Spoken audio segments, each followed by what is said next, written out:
कैसे आप लोग जो है ऑडिट में अच्छे मार्क्स स्कोर कर सकते हैं? आईसीएआई कैसे मार्क्स देगा आप लोगों को? क्या स्ट्रैटेजी होनी चाहिए? सब कुछ बताऊँगा इस छोटी सी एक वीडियो के अंदर। एंड तक ज़रूर देखिएगा और आपके मन में ऑडिट को लेके जो भी डर है वो कमेंट बॉक्स में लिख दीजिएगा। सारे डर मैं यहाँ पे भगाऊँगा, पक्की बात है। सबसे पहले मैं बात कर लेता हूँ कि आप लोगों ने क्या करा। पहले तो वीडियो को लाइक कर दो यार। लाइक टारगेट रखते हैं हम लोग 1100 लाइक्स का। मुझे पूरा विश्वास है कि आप ये लाइक टारगेट को तोड़-फोड़ के फेंक दोगे। कर दिया? अब चलते हैं आगे और आपको बताता हूँ एक सिंपल सी स्ट्रैटेजी। देखो, पढ़ाई कैसे करनी है उसमें मैंने बहुत सारी वीडियो बना दी है, लेकिन आपकी स्ट्रैटेजी कैसे होनी चाहिए एग्जाम में अच्छे मार्क्स स्कोर करने के लिए वो मैं आपको आज ही बता रहा हूँ, ताकि आप लोग जो हैं उसको माइंड में रखें और उसी हिसाब से अपनी प्रिपरेशन भी करते रहें। ऑडिट के पेपर को, पूरे के पूरे पेपर को आप लोग बांट दो भाई 3 पार्ट्स के अंदर। पार्ट नंबर 1 जिसमें आप लोगों को मिलेंगे MCQ. Yes yes yes yes yes. World's largest accounting body, developer of trusted and independent professional with world class competencies, the greatest, the one and only ICAI को थैंक यू बोल दीजिए, क्योंकि 30 marks के एमसीक्यू आते हैं। And अभी तक का जो ट्रेंड रहा है, trend is your friend, but कभी कभी फ्रेंड धोखा दे जाता है। आई नो वो भी दे जाती है, बट पॉइंट इज कि देखो भाई, अभी तक जो ट्रेंड रहा है वो सीए इंटर ऑडिट में एमसीक्यूज आते हैं काफी आसान। तो आपकी कोशिश होनी चाहिए कि आप लोग ऑडिट के एमसीक्यूज में स्कोर करें कितने मार्क्स? आप लोग स्कोर करें approximately 80 to 100% marks. Yes, it is possible. जाके अपने सीनियर से पूछिए, अपने टीचर से पूछिए जहां से आप पढ़े। अगर मुझसे पढ़े तो मैं बता ही रहा हूं कि भाई बच्चे बहुत अच्छे मार्क्स स्कोर कर रहे हैं इसके अंदर, क्योंकि एमसीक्यूज कंपैरेटिवली काफी ईजी आ रहे हैं। तो पहला टारगेट कि एमसीक्यू में 80 से 100% के मार्क्स के 100% मार्क्स जो है मैं स्कोर करने की कोशिश करूंगा, जो कि बन जाते हैं आपके कितने, आपके 24 से लेके 30 नंबर तक यहां पे आपके पास सिक्योर हो जाते हैं।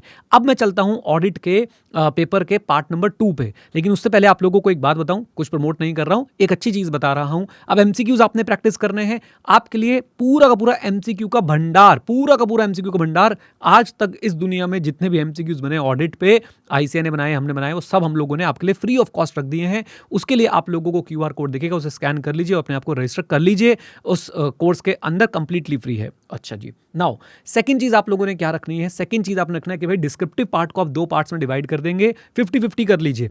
50 मार्क्स का पेपर मैंने ऐसा ऑब्जर्व किया है, मैं बल्कि आपके साथ वो एनालिसिस शेयर भी कर दूंगा कि 50 मार्क्स का पेपर जो है वो बहुत ज्यादा आसान आता है, बहुत ज्यादा आसान। आसान से मेरा मतलब है कि भैया पढ़ के जाओगे, कवरेज जब प्रॉपर कर रखी होगी, क्वेश्चन बैंक कर रखा होगा तो ही होगा। यानी कि आपके ऐसे क्वेश्चन आए थे जो पहले से आए हुए हैं, डायरेक्ट क्वेश्चन होते हैं, और कई बार ये डायरेक्ट क्वेश्चन जो है वो छुपा के पूछ लेते हैं। मतलब ऊपर पूरी राम कहानी लिखी होगी और नीचे भाई सब पूछा होगा discuss the advantages of planning.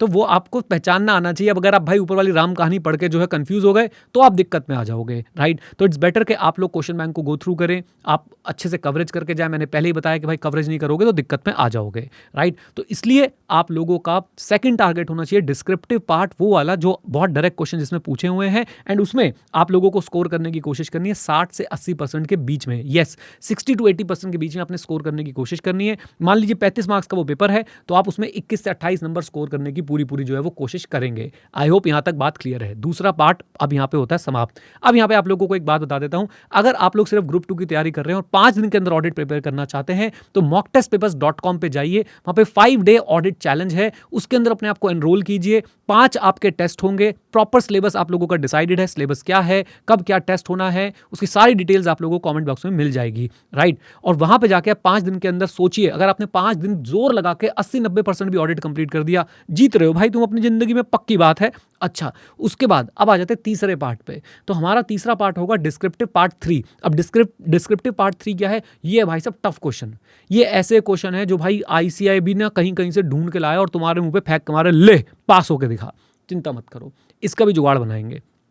अब हमारे पास कितने मार्क्स पहले हो चुके हैं? हमने 24 से 30 एक सेक्शन में स्कोर कर लिए, 21 से 28 एक सेक्शन में स्कोर कर लिए। अब ये वाला जो सेक्शन है टफ है, हम इसमें अपनी पहले तो एक्सपेक्टेशन कम रख देंगे। एक्सपेक्टेशन कम रखेंगे तो ऑब्वियसली हम लोग जो है परफॉर्म अच्छा कर पाएंगे, क्योंकि जब एक्सपेक्टेशन ज़्यादा हो जाती है और वहाँ से रिप्लाई नहीं आता तो कितना दुख होता है, ये बात आपको पता होगी, खासकर लड़कों को। तो आप लोग एक्सपेक्टेशन इसमें कम रखें। मैंने इसमें टारगेट करा कि हम लोग 30 to 40% मार्क्स जो है वो स्कोर करने की कोशिश करेंगे इस सेक्शन के अंदर। यहाँ पे आपकी नॉलेज के बेसिस पे, आपकी कॉन्सेप्चुअल अंडरस्टैंडिंग के बेसिस पे, आपका ओवरऑल ऑडिट पे कितना कमांड है, इसके बेसिस पे जो है आप लोग मार्क्स स्कोर कर पाएंगे, राइट?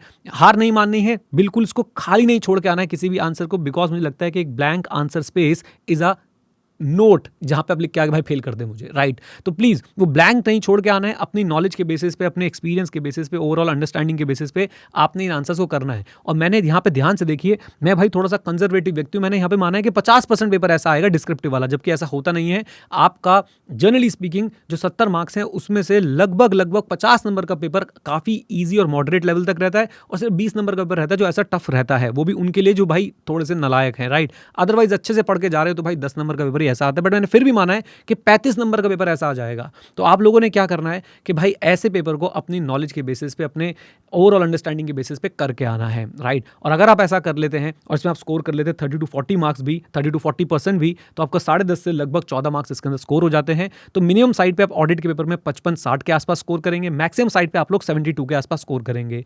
ये एक बहुत सही फॉर्मूला है, और मैं आपको बहुत एक्सपीरियंस से बात बता रहा हूं।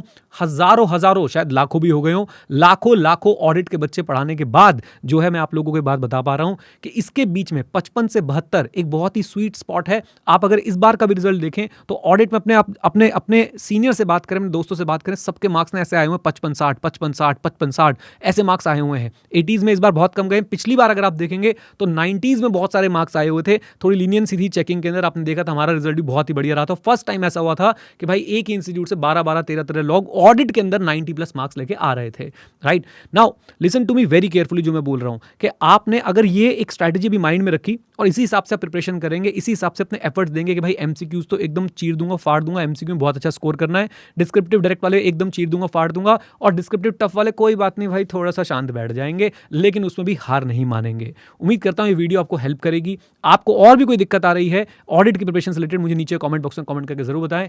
मिलके फोड़ेंगे, जीतेंगे और सीए फाइनल में आप लोगों से मिलेंगे। सीए बना के रहेंगे भाई, चाहे कुछ भी हो जाए, कुछ भी हो जाए चाहे, राइट? आईसीआई की लाख दिक्कतें सही, लेकिन भाई कोई बात नहीं, हम लोग चलते रहेंगे, मेहनत करते रहेंगे। With this note, thank you very much, stay connected, stay hit, जय हिंद। और हाँ मित्रों, सीखते रहें, क्योंकि सीखना शुरू तो जीतना शुरू। Bye bye and take care, God bless you all.